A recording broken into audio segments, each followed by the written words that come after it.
So what is happiness? What could happiness look like?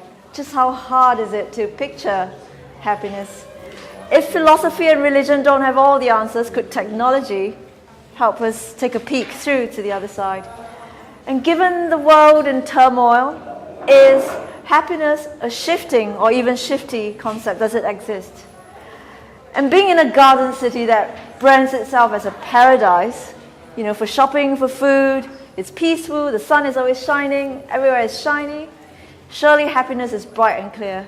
Literally, where do we sit as participants, as consumers, as creators, as researchers in this conversation? What is our level of input, power, and autonomy, and indeed control? So good evening, welcome to Picturing Happiness. We're very grateful to the Center for Contemporary Arts for making this evening possible. We're also very grateful to NTU School of Computer Science and Engineering for technical support and expert advice. Picturing Happiness is a playful look at happiness and human agency through technology. So it is an exploration by 6 artists and scientists. So my name is Tan Kai Syng. I am an artist in residence here in this studio. And I am joined by 5 other colleagues. Key in this discussion is the work of Professor Guan, CunTai. He is a leading expert in brain and computer interfaces, and he is based at NTU. With us this evening is his PhD student, Ravikiran, who is working in his laboratory.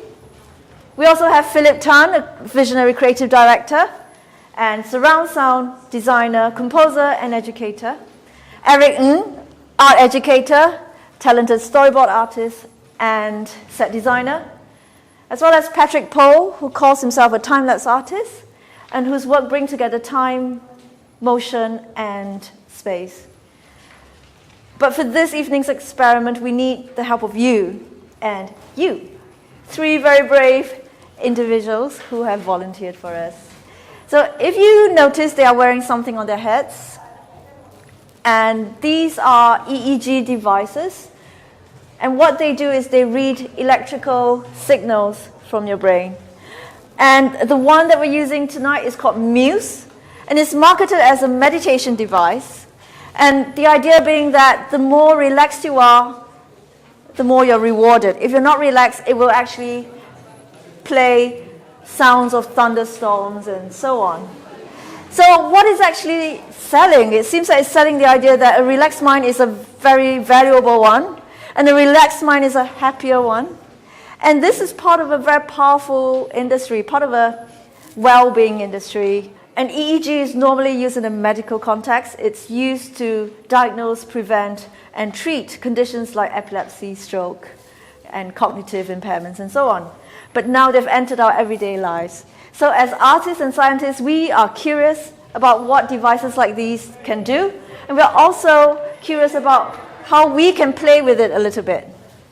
So tonight, our volunteers have a very simple task. They are seated facing a screen each, and they have only one job to do, and they only need to be relaxed. So if they are relaxed enough, the screen will turn from black to an image will appear. If they're not relaxed, it will be black. The data from the device is going to Patrick and Ravi.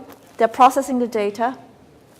And each of the 3 images will also be added together to become another big image behind you. So that's the 3-in-1 image behind you. So we're going to be quite faithful to start with. We have prepared images, and we are not sure if that even fits your idea of happiness, so that's something else to think about as well. But we want to invite you to use this as an opportunity to think about your individual and also our collective notion of happiness, and also where you sit, what is your level of input and control. So we're going to start off quite faithfully. We're going to do what Muse and devices like that invite us to do, but we're also going to play with it a little bit in the middle of the performance. So enjoy.